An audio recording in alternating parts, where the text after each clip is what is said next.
morning, everybody. This is another edition of the Passball Show brought to you by JohnPielli.com, by St. Aloysius Church and School in Jackson, New Jersey, by Two Ways, One Passion Food Truck located in Scranton, Pennsylvania. First suggestion I have is don't listen to my last show because it sucked. Hope to bring a little more energy, talk about everything going on in the world of baseball, sports, and unifying America. Of course, you can follow the Passball Show on iTunes, on Google Play, YouTube, SoundCloud. If you want, Spotify and Amazon is coming. So last week we mentioned a little bit, we talked about Trevor Bauer, we talked about the Mets maybe having their most opportune time to trade Jacob deGrom. And I know that's not a very popular topic amongst New York Mets fans, but you talk about value and taking an asset for its highest value and moving it and being able to get the most back. It's at least something that should be thought about. We're going to start out by talking about the National Football League today, and my value when it comes to head coaches. And you'll find that I feel that head coaches in the National Football League have a lot more value than that, let's say, of a Major League Baseball manager. And my feelings about Major League Baseball managers, I think they're just essentially puppets. They basically dictate the game plan that's set by the front office. So those that are criticizing Luis Rojas for what they think he did as the Mets manager really have lost touch with baseball as it is in a year of 2020. But when it comes to the National Football League and its head coaches, a head coach comes in and essentially assembles his own staff. There's not a coach that's brought in that has his coaches picked out for him. Now, you may inherit a coach. You may get a job as a head coach, and owner or the general manager might like a certain coordinator, maybe somebody that's been with the organization for a while, maybe a coach or two that have been with the franchise or the organization for a long time. But outside of that, the head coach is picking his own coaches. He is devising his own game plan on both sides of the ball and on special teams. So when you see results on a given week, week 1, week 2, week 3, on any given NFL season, you know that the head coach has a lot to do with what the game plan was. Not true with a Major League Baseball manager, but I'm going to give you 3 reasons why an NFL head coach could lose his job in season. Because I've spoken about this before. It's hard to take a whole new system and bring it in the middle of the season. You want to go one way. A head coach, even if the head coach comes off of the staff of the previous head coach, odds are there's going to be things that are changed, and they may be drastic enough that you may need some training camp or some sort of simulation of practice on a regular basis to get a new system down. Now, you think of the 2020 season, a coronavirus, the whole thing, there wasn't much of training camp. There wasn't much in regards to practice. There was no preseason. Now, teams, sure, communicated. They held some practices. They did a lot of stuff over, social stream, whether it's Google Meet or Zoom. And, they coordinated that way. But it wasn't the regular off season when it comes to regular practicing. Obviously, practicing in the NFL, it's another thing we can get into. Totally different than it was 20, 30, 40, 50 years ago. They don't allow 2-a-days. Any coach that rides his players hard in practice is usually ostracized, is usually criticized by the player. It's something that, Bill Parcells, he'd be laughing. He'd say, listen, I'm going to coach the way I want. If you don't like it, get the hell out. You've seen the change in the game right now where it's a lot more sensitive towards the players, but most importantly for their safety. You heard about the offensive lineman for the Minnesota Vikings a handful of years back. I think his name was Stringer. And he ends up, overheating, getting, whacked out because of the heat. Ends up having a seizure and passes out and dies. You don't want that to happen regularly in the National Football League. And obviously, to this point, I've pretty much gone all over the place. But what I do want to talk about is, the reasons that you would fire a head coach as it applies to the National Football League in season. At the end of the season, they call it Black Monday for a reason. Because teams decide sometime within the season. Sometimes it's as early as week 1. Sometimes it's halfway through the season. Sometimes it's a tough decision that they make the last game of a regular season ends.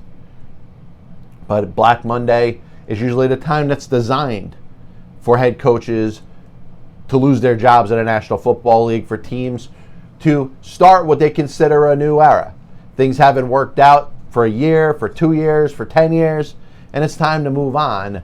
But very seldom do you see National Football League coaches changed during the regular season. I'm going to give you 3 reasons. Number 1, a team that quits, a team that is not listening to the coach, a team that is very divisive towards the coach.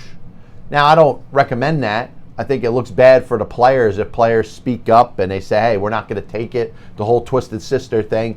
You know, there's no real time for a rebellion. A head coach in any sport should be respected as if they are any other boss. We all have bosses. We respect our boss, no matter what.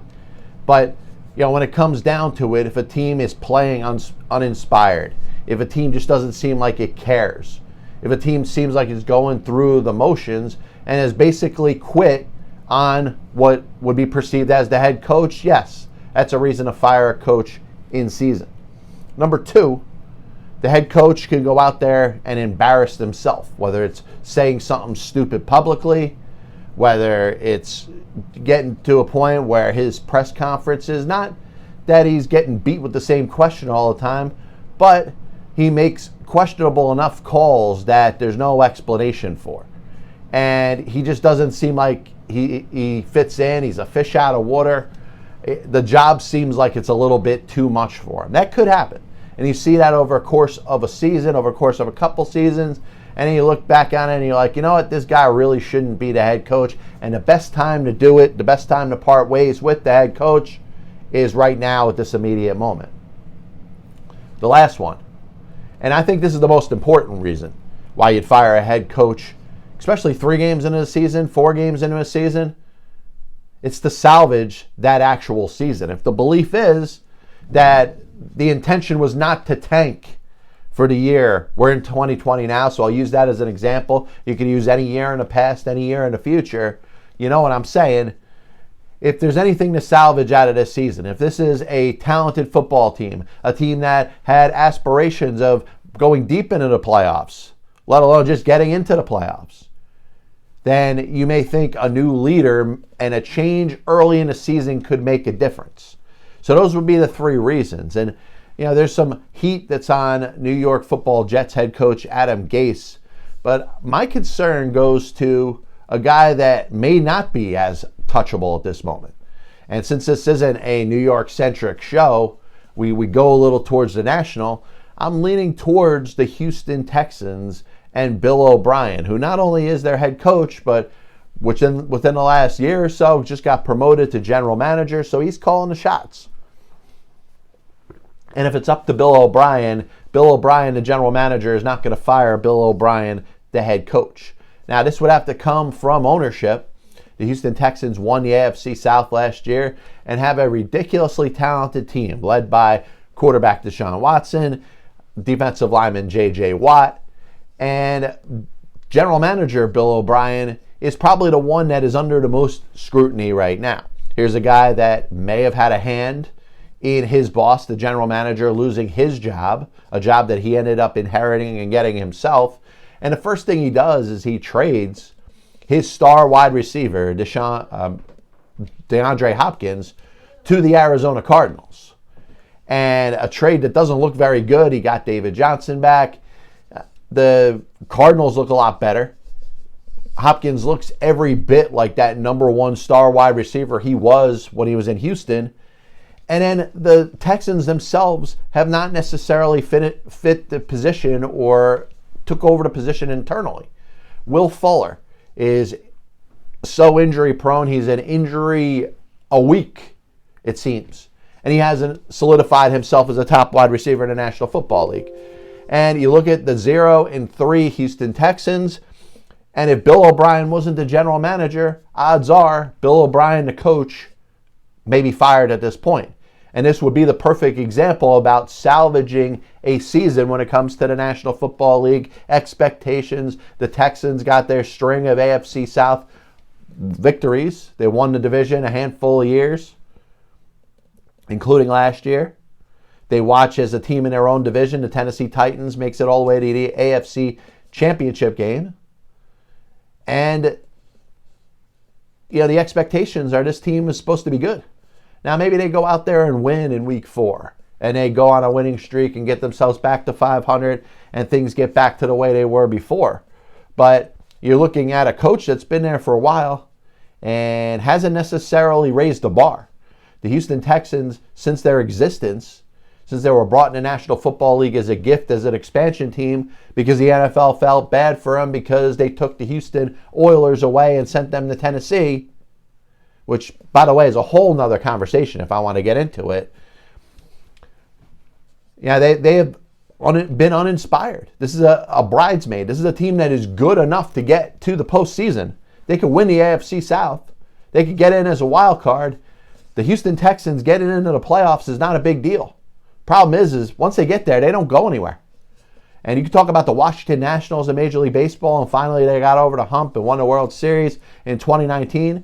Maybe that's what the Houston Texans need. They need one season to go their way, hold that Lombardi trophy up and say, we did it. Because once they did it, all of a sudden you look back and you say, hey, it doesn't matter how many times they made the playoffs and didn't go anywhere. You think about the Cincinnati Bengals and Marvin Lewis and the amount of years they made it to the playoffs without winning a game. Now, the Houston Texans occasionally win a playoff game, but they haven't had that year that's gotten them to the AFC Championship game and through into the Super Bowl. And Bill O'Brien's been here a little while now. And you wonder, and I know the owner obviously has some sort of appreciation or admiration for Bill O'Brien because he wouldn't have made him the general manager in addition to the head coach. But I tell you, the clock should be ticking. And I would look at Bill O'Brien being more on the hot seat than Adam Gase of the New York Jets. Now, it looks like with Gase, maybe the Jets made themselves a mistake. Maybe they hired a offensive guy who they thought was going to have more of an impact on the Jets offense than he has. And maybe this isn't a real born leader. There's some guys that are meant to be coordinators. Adam Gase led a good offense with the Denver Broncos and Peyton Manning, but he also had Peyton Manning. Sam Darnold, as good of a quarterback as he could be, as good of a quarterback as he was in USC, and may kind of be at the moment, is no Peyton Manning. So maybe Adam Gase, as the offensive coordinator, can do a little bit of a better job with Sam Darnold. But Adam Gase, the head coach, uninspired couple seasons in Miami, but nothing to make you say, hey, this guy was over his head. With the Jets over the last year plus, he's looked like he is in over his head. It doesn't look like he's got a pulse on that team. And I know Jamal Adams could be considered a little bit of a problem, and he did kind of force his way out to be traded. I wonder how much of that spoke about the leadership ability of Adam Gase. Because you look at Mike Tomlin, you look at Pete Carroll, you look at some coaches in the National Football League, and it's hard to say that a player of that stature, that caliber, would want out so bad. If Pete Carroll was the head coach of the Jets, and we know that he was at some point, if Bill Belichick was the head coach of the Jets, we know he was for, a day or so, I would be shocked if Jamal Adams would want out as much as he did with the New York Jets and Adam Gase. Now, some of it could have to do with Joe Douglas. The Jets may not have gone out there and offered him the extension that he was looking for, but all of a sudden he goes to Seattle and he's not complaining. He doesn't want a new contract yet. He's willing to play out this season before he's worried about it. And he's going out there making plays, just like he did for the New York Football Jets.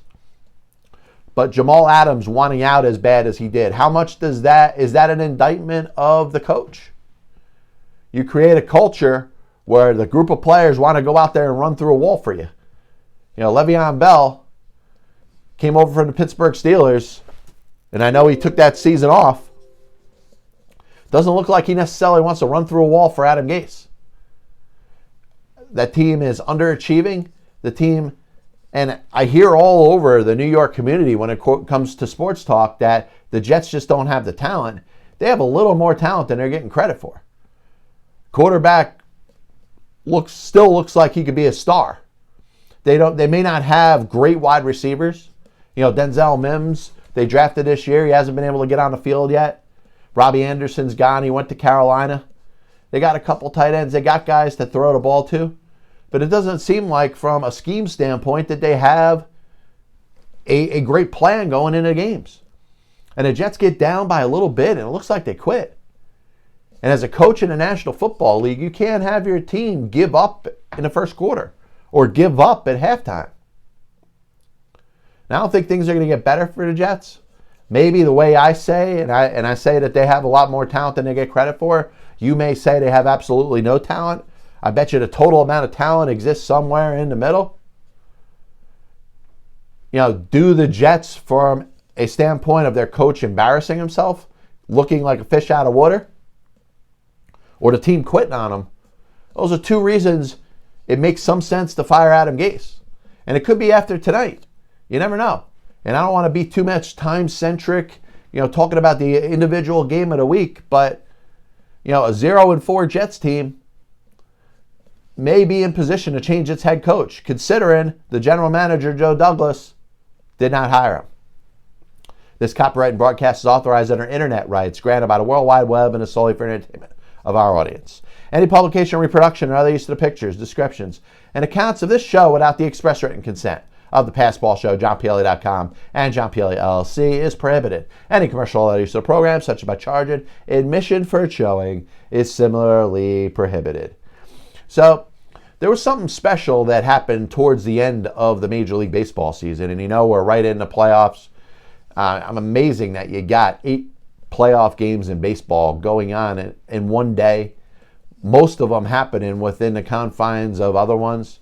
I kind of like this postseason for a year, but when it comes down to it, it's something that I don't want to marry. I'd like to date it for this, fall and early winter, and then probably break up with it after and go back to at least the format that existed before. But, something happened before the end of the regular season that kind of made me happy. You're thinking about the Detroit Tigers and the strides that they've made. Fell a little bit short when it came to the postseason this year. So did the Baltimore Orioles. So did a handful of other teams that were in rebuild mode. I think all those teams have kind of combined with the Miami Marlins and are kind of behind them to say, hey, a team that is in a transition or in a rebuild maybe should be able to make a run for further things and better things in the postseason. And let's see what happens with the Marlins. The Miami Marlins, prior to this, the Florida Marlins, have never made the postseason and not won a World Series. So the Detroit Tigers, they're probably another year or two away. They got some good young players. Probably haven't established big-time stars that you've seen at the Major League level. Ron Gardenhire, a guy who was hired because of his working with younger players, who worked very well with Minnesota, ends up retiring. He announced his retirement towards the end of the season, but one of two things could have happened. Number one, his health may have deteriorated, and he may have felt that he needed to walk away at that moment. Or number two, he opened up an opportunity for something to happen with the Detroit Tigers that had never happened in the history of that franchise. And Ron Gardenhire's replacement, at least on an interim basis, was none other than Lloyd McClendon, the former manager of the Pittsburgh Pirates, one-time manager of the Seattle Mariners. And what that signified, McClendon being the manager, even on an interim basis with the Detroit Tigers, means that he was the first black manager in the history of the Detroit Tigers franchise. 10 teams right now have still never hired a black manager. Now the Tigers, through 19-1 until now, it probably wouldn't be fair to say from 19-1 until now because, baseball had outlawed black players, which included black coaches and managers. Doesn't make it right, but it was something that happened. It's a fact. Frank Robinson becoming the first African-American manager in 1975 set the ball rolling, but didn't set the ball rolling at the same pace that you expected once Jackie Robinson became the first black player since Moses Fleetwood Walker in 1884. You figured teams, just like with Jackie Robinson, feeling pressure from their own public, from Major League Baseball, from the other teams that had had black players on their team, ended up saying, you know what, we too should have at least one black player on our team. And baseball became integrated, finishing up or culminating with Pumpsie Green in, I believe it was 1957. Became the last of the 16 teams to finally integrate, and that's the Boston Red Sox. So you figure the same thing would happen when it comes to positions of power. And obviously you've talked about the way, or I've talked about the way the manager in Major League Baseball has changed so drastically. And the role of the Major League Baseball manager is not that important. Front offices are dictating what the managers are doing, whether it's in the game, whether it's before the game. And when you see a manager go out to make a pitching change, I question whether or not they're doing it with their own volition as well. It could be a text. It could be a look at a program that's pulled up on an iPad. It could be some sort of analytic. It could be some sort of pitch count. It could be a matchup against a given hitter. But whatever it is, those are all things that aren't made by that manager that is considered a field manager. Baseball, still behind the curve when it comes to diversity. We know about the percentage of black players in Major League Baseball, and you can make any excuse you want for that. I don't know how to change it. I mean, baseball, is cost a lot of money, but you can't assume that every black person doesn't have money. I mean, isn't that kind of prejudice to assume that too? When we jump in and we say inner cities, isn't that a little bit prejudice to go that route and assume that there aren't enough black families that are doing well enough that they could afford the extra equipment, they could afford travel ball? So I don't think it's a society thing. I mean, people try to paint with their own prejudices what they think somebody else is or should be. Is it the gravitation towards basketball or football? You be a solid basketball player, you get a little more attention. I don't know. I don't know the reasons why we made a lot of progress in Major League Baseball really up through the 80s and the early part of the 90s. And since then, you've seen a drop-off. So baseball has that going against them. And I just think it's inexplicable how you have now 10 teams that have never hired a black manager in Major League Baseball. Now, did Ron Gardenhire step aside so Lloyd McClendon could cross that proverbial check mark off the Detroit Tigers and take them off this list? I don't think so. But I do believe Lloyd McClendon deserves a chance to be a full-time Major League manager. And hopefully the Tigers don't go through this rigorous managerial search in the offseason, because I think they are progressing enough. They still have the rest of their coaching staff in place. They still have their front office in place. They still have all the people involved in their minor league system and their field coordinators and everything in place. So to bring in a new manager and a new coaching staff may not necessarily be the right decision for this team in this moment, because it's not like Ron Gardenhire failed. He had the worst team in baseball last year with the Detroit Tigers, and they improved. And there is some light at the end of the tunnel, as I'm stuttering here for whatever godforsaken reason. The Detroit Tigers have some pride. They've won 4 World Series championships, 1935, 45, 68, and 84. So it's been a while. You're looking at 36 years and counting. They've had some really good teams, but they've also had some really bad teams. One of them was the 2019 version, when you thought of the likes of the Marlins and the Orioles as far as being baseball teams that were a little worse off. The Detroit Tigers beat them in futility and lost 114 games. But I think there's a lot of promise. There's more excitement when it comes to the Detroit Tigers. I know the fans may not be so happy, but I don't know what necessarily has to change. I think they got to just continue with the plan that they have. And I'd like to see Lloyd McClendon get a full-time opportunity to manage the Detroit Tigers. I think he got the job with Seattle at the wrong place at the wrong time. Led the team to 86 wins or 83 wins the first year, and then had a losing season the second year with a new general manager. And the new general manager obviously says, what? I want to pick my own manager. That's what happens. That's what happens in football. That's why Adam Gase is likely to be let go by the New York Jets, because Joe Douglas, as the general manager, was not the one that hired him. So you could see Al Avila, who, since David Dombrowski has left there, he's been the general manager of the Detroit Tigers. Probably not a lot to be proud of in the time since there. But the Detroit Tigers going through a full-blown Tug Speedman as Simple Jack type of rebuild, you understand that you're looking for progress. And McClendon, his role on the coaching staff, obviously is trust from Gardenhire and the Detroit Tigers, and the fact that they did not hesitate to make him the manager when Ron Gardenhire stepped away. I think it's a great opportunity for Lloyd McClendon, and I like to see him succeed. Like I said, I think he got a little bit of a bum deal in Seattle. Prior to that, he was managing a Pittsburgh Pirate team that wasn't any good. A team that was so bad that Jim Leland couldn't stand managing it anymore. A team that you knew wasn't trying. Not only didn't have good, talented players, but didn't have anything in its minor league system. They didn't have any scouting or development, and that was the reason that they went 20 years without making the postseason. McClendon, as a manager, didn't make them better, but he also didn't make them any worse. Gene Lamont, his predecessor, didn't make them any better, but he also didn't make them any worse. So we're going to finish up the show today, and as always, I want to thank everybody for tuning in. This is the Passball Show, brought to you by JohnPielli.com, by St. Aloysius Church and School in Jackson, New Jersey, by Two Ways, one passion food truck located in Scranton, Pennsylvania. You hear about prejudices as they exist in the world, and obviously they apply to sports.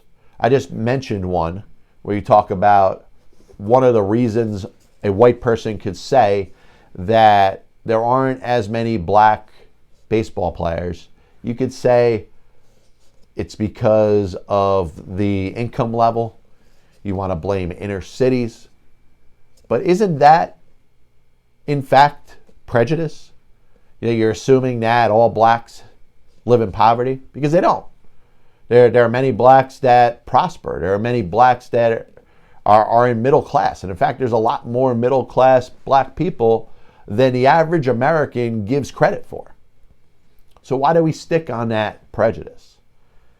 And you know what? There's also the bad take versus offense thing. And you hear about it in sports, whether it's Skip Bayless, whether it's, Tom Brenneman, made an awful mistake and is accountable for it. Basically sacrifices his job, may not work as a broadcaster again for saying something. But we're looking at examples of what the difference between having a bad take and saying something that is extremely hurtful puts not only themselves and the profession that they have, but the company that they work for in a bad spot. And, you watch, a movie like 42 with, the late Chadwick Boseman, obviously about Jackie Robinson. And there's different things that get spoken about over the course of the movie. And when I think of racism and how it's applied to the country, I think of baseball, how it wouldn't allow a black player to play in the sport.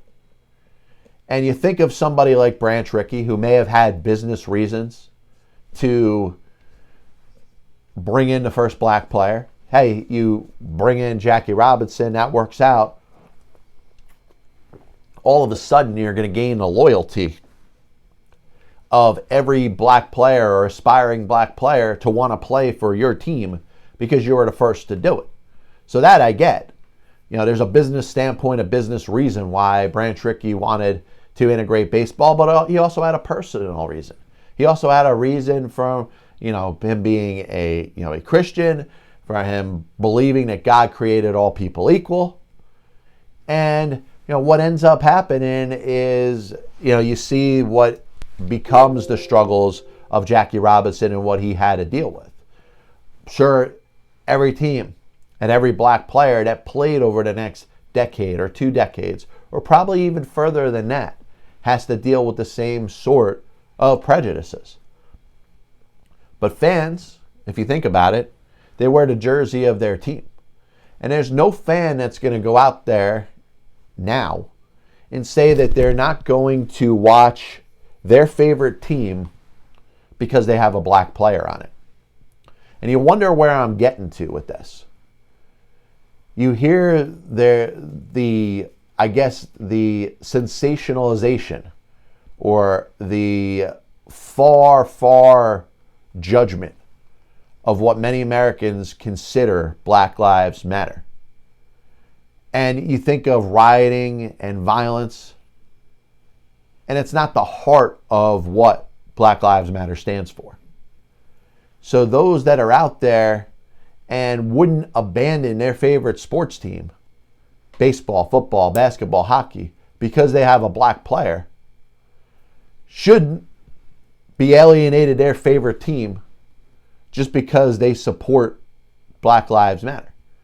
Now, listen, that becomes a bigger discussion. And I think there's people that are a lot more passionate against what I just said. And I think everybody is entitled to their own opinion. You should speak your opinion. But I also think you should listen to the opinion of others. And the fact that we are in a country that, doesn't treat everybody equal, still has distinctive prejudices that we use. When it comes to our police department, we have the same judging people over the color of their skin that were put into police training in the 1940s to the 1960s. That's not been stricken from the police academy. You're told those with darker skin are the bigger threat. That's what they're telling police officers now. That's what they've told police officers for the better part of the past 100 years. There's no change from that. Police unions are not condemning those that go over the line and do too much. You're not seeing anything change from their perspective. Now you want to say, hey, you don't want to go full sensitivity training to tip the scales in the other favor and say that, all right, it hasn't been fair how blacks were treated for so long, that you go to whites and you treat them the same to make up for it. I don't think that's necessarily a fair answer. But shoot to kill's got to go. You shoot to kill if your life is in danger. If somebody else's life is in danger. To subdue somebody, to stop somebody, you shouldn't be going for that person's life. A little bit of a recap of the show today, and as always, I want to thank everybody for tuning in. This is the Pass Ball Show, brought to you by JohnPielli.com, by St. Aloysius Church and School in Jackson, New Jersey, by Two Ways, One Passion food truck located in Scranton, Pennsylvania. You can catch the show on iTunes, Google Play. Pretty soon, you're going to be able to catch the show on Spotify and Amazon. A little bit of a recap of the show today. We spoke about 3 reasons why you'd fire a head coach in a National Football League in season. Ideally, it doesn't make sense because there's so many strings involved with a head coach and a coaching staff, a coaching search. It's very hard to do that in the middle of a football season. So the reasons that you'd fire a head coach in season is if a team completely quits on a head coach. If it's evident week in and week out that they're just tuning a coach out, not even trying. And it's hard to do in such a physical game in a National Football League. You figure you're not trying, you're about to get blindsided and probably seriously injured. So it makes sense to try 100% of the time in a National Football League. That's why, if it's evident that the players are not trying, then it is an indictment on a head coach and probably a reason why you should fire a head coach in season. Number 2, the head coach embarrasses himself. He just looks like he's a fish out of water. He makes a mistake in a game. Listen, everybody makes a mistake, but gives some weird explanation that doesn't make any sense for why he did it. It doesn't seem like he understands football. When it comes to the X's and O's, just doesn't seem like he understands what it's like, has no pulse of what you consider the locker room. I think those are reasons why you may want to consider moving on from a head coach in season.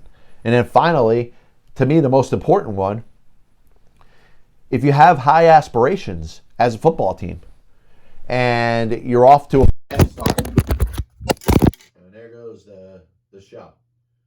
I do want to thank everybody for tuning in. This is the Pass Ball Show, once again brought to you by JohnPielli.com, by St. Aloysius Church and School in Jackson, New Jersey, by Two Ways, One Passion food truck located in Scranton, Pennsylvania. God bless you, and as always, I'll see you on the other side.